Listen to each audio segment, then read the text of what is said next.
Hi friends, today we're going to be reading Lily's Big Day.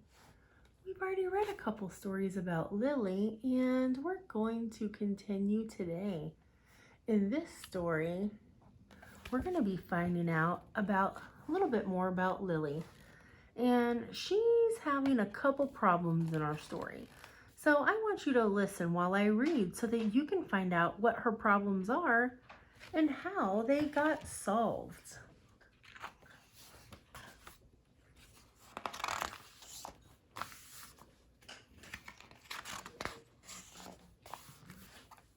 One day, Lily's teacher, Mr. Slinger, announced to the class that he was going to marry Miss Shotwell, the school nurse.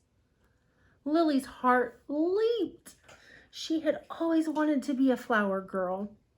"It will be the biggest day of my life," said Mr. Slinger. "Mine too," whispered Lily. At home, in her room, Lily practiced being a flower girl. First, she changed into something more appropriate. Then she held her head high and smiled brightly and raised her eyebrows and turned her head from side to side and carried her hands proudly in front of her and hummed, "Here comes the bride," and walked the length of her room very, very slowly. Back and forth, back and forth, back and forth. "It will be the biggest day of my life," said Lily.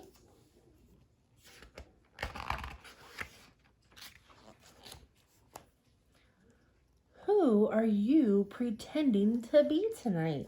asked Lily's mother at dinner. "I'm not pretending," said Lily. "I'm a flower girl."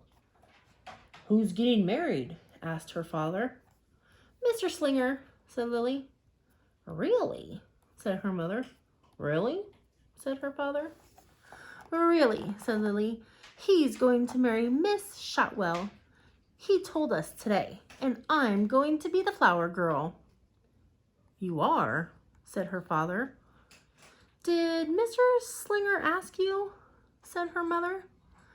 "Not yet," said Lily. At bedtime, Lily's mother said, "Lily, there are so many students in your class. Mr. Slinger couldn't possibly pick just one to be a flower girl." Her father said, "It wouldn't be fair." "He probably has a niece," said her mother. "Maybe Aunt Mona will get married someday," said her father. "Do you understand what we're trying to say?" asked her mother. Lily nodded. "Are you sure?" asked her father. Lily nodded again. After her parents left her room, Lily said, "I understand that I'm going to be a flower girl." The next day at school, during sharing time, Lily said, "I've always wanted to be a flower girl, even more than a surgeon or a diva or a hairdresser." The following afternoon, when Mr. Slinger had recess duty, Lily picked a handful of weeds on the edge of the playground. She carried the weeds proudly in front of her and walked very, very slowly past Mr. Slinger until the bell rang. Back and forth, back and forth, back and forth. Oh, let's look at Mr. Slinger's face. How do you think he's feeling about the way Lily is acting right now? And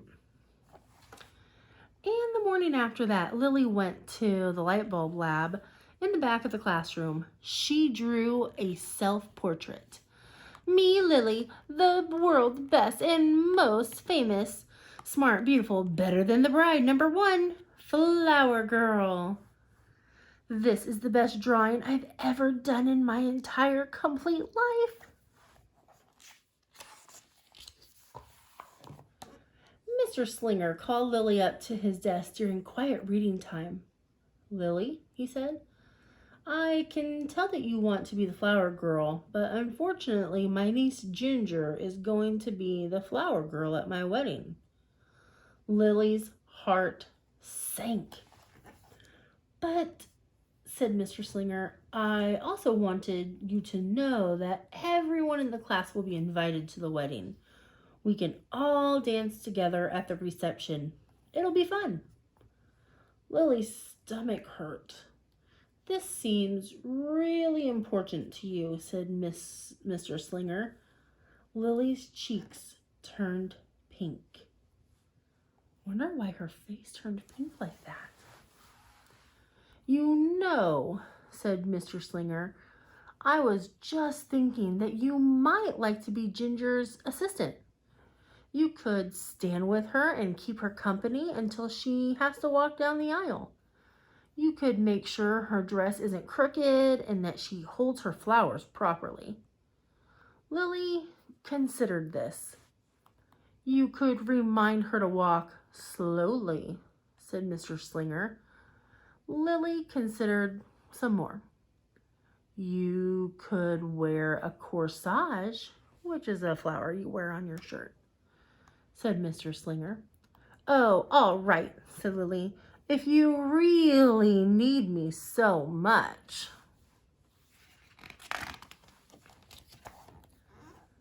Lily tried to get excited about being Ginger's assistant.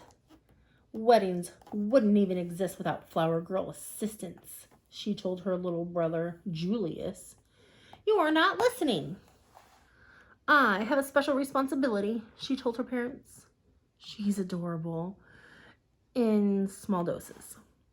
When her Grammy took her shopping for a new dress for the wedding, Lily told the clerk, a flower girl's assistant is very important and glamorous. But when it really sank in that she would not be walking down the aisle carrying a bouquet with everyone watching, Lily pretended that her teddy bear was Mr. Slinger. She made him sit in the uncooperative chair. You can just stay there forever, she said. As the wedding drew near, Mr. Slinger counted down the days on the chalkboard. One day closest to the biggest day of my life, he would say. One day closer to the biggest day of Ginger's life, Lily would whisper. And still at home in her room, Lily practiced. She held her head high and smiled brightly and raised her eyebrows and turned her head from side to side and carried her hands proudly in front of her and hummed, Here Comes the Bride, and walked the length of her room very, very slowly, back and forth, back and forth, back and forth.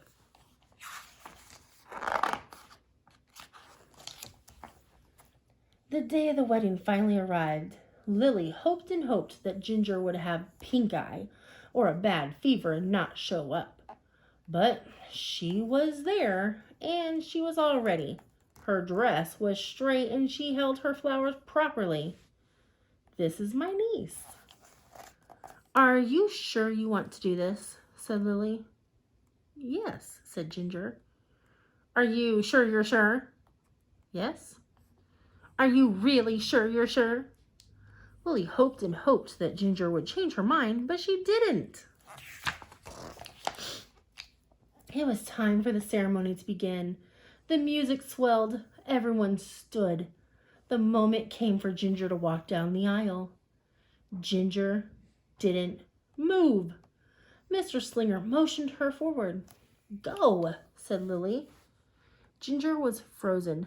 Now, said Lily. Ginger was still as a stone.